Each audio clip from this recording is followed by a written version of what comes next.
ఇవాళ ఏంటంటే 5:30కి వెళ్ళగలని 5కి లేద్దాం అనుకున్నాము. పావు గంట అటు ఇటులో లేసేటప్పటికి మోహన కూడా ఎగ్జామ్స్ కదా సీరియస్గా కూర్చొని చదివేసుకుంటుంది. ఇంకా నా వంట సెక్షన్ కాబట్టి నేను ఏం కూర వండుదామా ఏంటి అనుకుంటే కొద్దిగా పన్నీరు, టమాటా కర్రీ, పచ్చి బఠానీలు ఉన్నాయి, ఎగ్గు ఇవన్నీ. ఎగ్ పొద్దున్నే వాళ్ళకి ఉడకబెట్టి కొంచెం పాలు గుడ్డు పెట్టుకుని చాలా మటుకు కవర్ అయిపోతారు. ఇంకా కర్రీ అయితే ఈ పచ్చి బఠానీ వేసేసుకుని నీట్గా వండేసుకుందామని ప్రిపేర్ అయిపోయాను. కొంచెం ఫాస్ట్గా మధ్యలో నా ఛార్జింగ్ అయిపోయినట్టు నేను చూసుకోలేదు, క్లిప్పింగ్ మిస్ అయింది. పన్నీరు, బఠానీ, టమాటా వేసుకుంటే అసలు సూపర్ అంటే సూపర్ ఉంటుంది. ఈ కర్రీ అయితే అసలు రోటీ కానీ మామూలుగా మనం రైస్లో కానీ ఉత్తినైనా తినే అంత అదే స్టఫ్డ్ సమోసా కూడా వేసుకుంటే చాలా బాగుంటుంది, టేస్టీగా ఉంటుంది. ఈసారి ఎప్పుడైనా అలా ట్రై చేస్తాం, చేయబడతాను అనమాట. ఎందుకంటే మన ఇంట్లో చేసుకున్న పన్నీరే కాబట్టి చాలా టేస్టీగా ఉంటుంది. అంటే అక్కలది గేదె ఈనింది ఫస్ట్ అదే 2-3 రోజులు మురిపాలు వస్తాయి కదా, అవి అయిపోయాక కొంచెం లేగడ పాలు వస్తాయి కదా, అప్పుడు అవన్నీ మేము జున్ను కూడా తయారు చేసుకుంటాం. మోహనగా టిఫిన్ అయితే ఏంటది ఓతప్పం ఏముందనమాట. చక్కగా ఇంట్లో ఉన్న పిండి బాగా ఉల్లిపాయలు ఎక్కువ వేసుకుని మనకి కావాల్సిన పచ్చిమిర్చి, అల్లం కూడా వేసుకొని జీలకర్ర వేసుకుంటే ఒక ఓతప్పం తింటే చాలా ఫుల్ పిల్లప్ అయిపోద్ది అనమాట. అంత టేస్టీగా ఉంటుంది, అంత బాగుంటుంది. ఓ పక్కనే టిఫిన్ సెక్షన్ ఇవన్నీ అయిపోయినాయి. ఇందులో నేను చూసుకోబోదు పాలు పొంగింది, ఇంట్లో బస్ వచ్చేసింది. మోహన పరిగెట్టి సీరియస్గా లేట్ అయిపోయిందని నా ఫేస్ చూడు ఎలా చూస్తుందో. ఇందులో మా పూజారి ఆయనకి పలకరించి నవ్వుతూ ఆయన వెళ్ళిపోతారు. మోహన బస్సు ఎక్కితే మనం ఇంకా టెన్షన్ ఉండదు, కానీ బస్సు రానే వచ్చేసింది అనమాట. ఇంకా అక్కడి నుంచి వచ్చి నేను టిఫిన్ కట్ట చేసాక సాయిలీలా స్టోర్ నుంచి నేనైతే కొన్ని సీడ్స్ తెప్పించుకున్నాను. ఎందుకంటే ఒరిజినల్గా వస్తట్లేదు, ఎన్ని ఆన్లైన్ తెప్పించుకున్నా అన్నీ కూడా పర్ఫెక్ట్గా రావట్లేదు.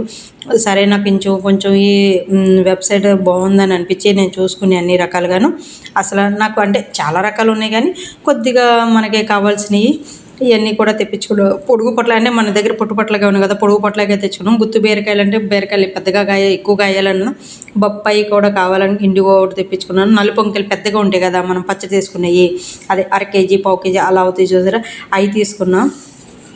నెక్స్ట్ ఇంకేంటంటే పొట్లకాయలు ఇవన్నీ మొత్తం 7 రకాలు వచ్చినాయి నాకు. ఇంకేం తీసుకున్నానబ్బా ఆ లిస్టులో చూస్తే కానీ కొంచెం ఐడియా రాదు. మ్యాక్సిమం కవర్ అయిపోయి ఉంటాయి. ఇంకేదన్నా ఉంటే నల్ల వంకాయలు, ఇండిగో, పొడుగు పొట్లకాయలు, గుత్తు బీరకాయలు, నెక్స్ట్ 3 వచ్చినాయి. ఇంకా 3 ఏమున్నాయి, ఇంకా ఇవన్నీ చూసేద్దాం ఒకసారి.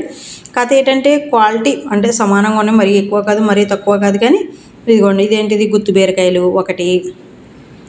నెక్స్ట్ ఇదేంటి తీగ టమాటాలు, పెద్దగా తీగని తెక్కిలా అంటే మనం పైన ఎక్కించుకుంది. ఇది బొప్పాయి, అది ఏదో మిస్ అవుతున్నాయి అనుకున్నాం. ఈ పొడుగు పొట్లకాయలు మనకి పొట్టు పొట్లకాయ కానీ పొడుగు పొట్లకాయలు లేవు కదా, ఒకసారి మనకి ఇత్తనం వేసుకుంటే అటవిడిగా సీడ్ మనమే తీసేసుకుందాం ఉద్దేశంతో. ఇదేంటబ్బా గ్రీన్ చావలా వంకాయలు, అంటే అదే కొంచెం సార్ల కింద ఉంటాయి అనమాట, అదే. ఇది నలుపు వంకాయలు, ఇది ఒక అంటే బ్రింజాలు పెద్దగా మనం హైదరాబాద్లో గట్ట వస్తాయి కదా, పెద్ద కాయలు ఉంటాయి, చట్నీ గట్ట బాగుంటాయి అనమాట అవి. ఇది ఇండిగో అనమాట. ఈ ఇండిగో కోసం నేను ఇప్పటి నుంచి ఎదురు చూస్తున్నాను. అంటే మనం హెన్నా నేనైతే సొంతంగా తయారు చేసుకుంటాం. అలాగే ఏంటంటే ఇండిగో దొరకట్లేదు కాబట్టి అవన్నీ నేనే ఒకసారి సీడ్ మన దగ్గర ఉంటే ఆటోమేటిక్గా అన్ని మొక్కలు పెరిగిపోతాయని ఉద్దేశంతో ఈ గింజలన్నీ తీసుకొని ఏమైనా ఇవాళ ఎక్కి ఇత్తనాలు పెట్టేయాలని నిర్ణయించుకున్నా. అసలు ఎండ కళ్ళు మామూలుగా ఏమంటారు మిరుగులు పేతనే అనమాట, అంత దారుణంగా ఉన్నాయి. ప్రతి టబ్లో క్లీన్ చేయటం, ఇత్తనాలు 4-5 గింజలు పెట్టడం. ఇంకా ఏం పోసామంటే మెంతికూర, మెంతికూర, కొత్తిమీర, పాలకూర, ఈ 3 రకాలు ఒక టబ్బు అలా వేసాను. మధ్యలో 2 దోస గింజలు పెట్టాను, 2 పొట్ల గింజలు, అలా అన్ని రకాలు పెట్టాను. కాకపోతే ఎందుకో అసలు దోస గింజలు సరిగ్గా రావట్లేదు, ఎంత ట్రై చేసినా.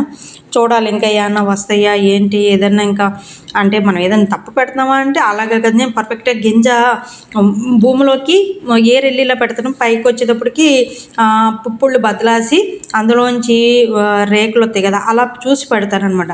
అయినా కానీ ఎందుకో మిస్ అవుతున్నాయి. సరే చూద్దాం ఏం జరుగుతాయో. ఇప్పుడు ఈ సీడ్ కూడా నేను ఏం చేశానంటే పొట్ల గింజలు 2 ఉన్నాయి కదా, ఈ నీళ్ళలో నానబెట్టి పెడదామనుకున్నా. కాకపోతే ఏమో అసలు నువ్వు మరీ ఎక్కువైతే ఊలిపోతాయి ఏటని భయమేసింది. కాకరపాదు మనకేంటో కలిసి రాదనుకుంటే ఎన్నిసార్లు పెట్టినా చిన్న కాయలు తప్ప పెద్దకాయలు. ఇంకా బీరకాయలు అంటావా మన ఫేమస్ బీరకాయలును పొట్లకాయలు మనకి ఏంటంటే ఈ బ్రాండెడ్ అన్నట్టు ఉంటుంది.